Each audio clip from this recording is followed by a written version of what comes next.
Hey, what's up? It's Dan from Alliance Contracting and Nature's Own Landscaping. Today we're going to replace the front brakes on the C5500 Topkick. It's a 2003 with a 6.6 Duramax two-wheel drive dually dump truck. I've looked on YouTube and there's a lot of videos on how to do this, but they don't really go into detail. They just show you what they've done and tell you you have to do this. Like for instance, they'll say just take this nut off, but they don't go into detail to tell you how to take the nut off. We've already got these disassembled. You can see the spindle there and the calipers just sitting up there. Notice how big these calipers are. They're 4-piston, lots of stopping power. So I'm going to show you what we did to get the rotors off, and I'm going to focus more on the rotors and the bearings than the pad replacement, because the pad replacement's pretty standard, just like on a smaller truck or car. You can see here I have the driver's side rotor assembly off and how big it is. It has 8 wheel studs and the hub is separate from the rotor.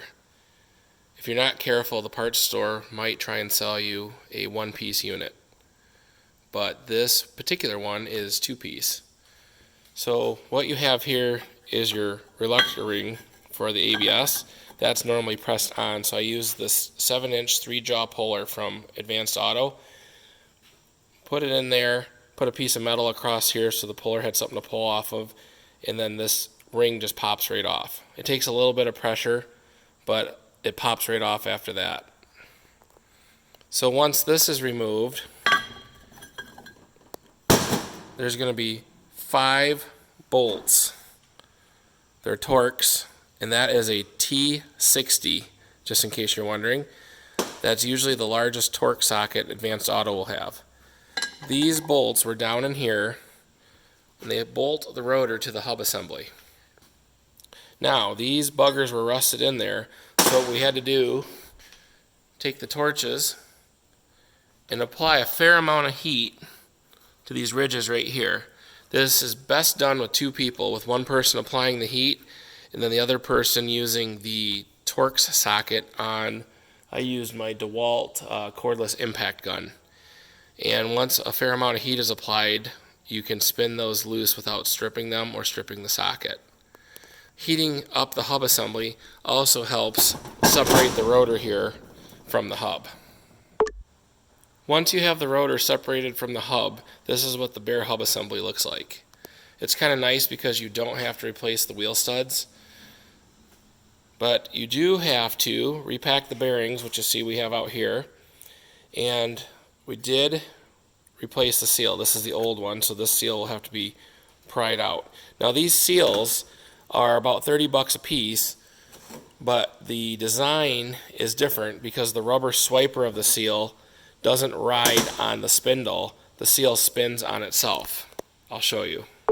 This is the new seal. It's a Federal Mogul National brand seal. There's the part number. As you can see, it comes with a little bit of grease already on the swiper, but the seal, this is really tight because it's new. The seal inner spins on the outer of the seal itself, so this rubber part is not rubbing on the hub wearing out. That stays stationary holding the grease in, while the 2-part seal actually spins inside itself. So that's a pretty neat design for these heavy duty trucks.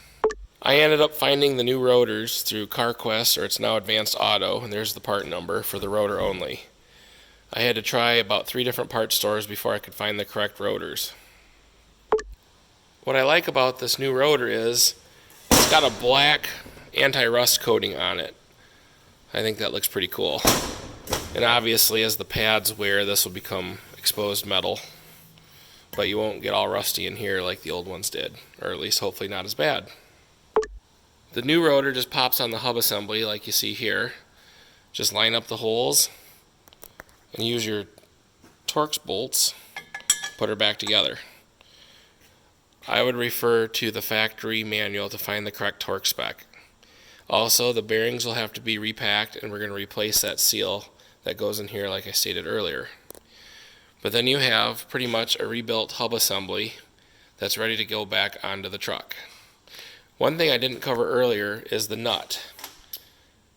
I see some guys will actually make a socket to take these off, but all we used was a chisel and a hammer and just carefully tapped it until we removed it. And you can see there's very little signs of wear or damage. Here's the spindle, and here's the nut that holds the whole rotor and hub assembly on. So hopefully that was enough detail to give you guys an understanding of what tools you might need, and hopefully I have about 4 hours into figuring all this out today. Maybe you can get it done in less than 2 hours. So if I was able to save you some time and some headaches, I guess I'm glad to share this information. Hopefully it helped. See ya.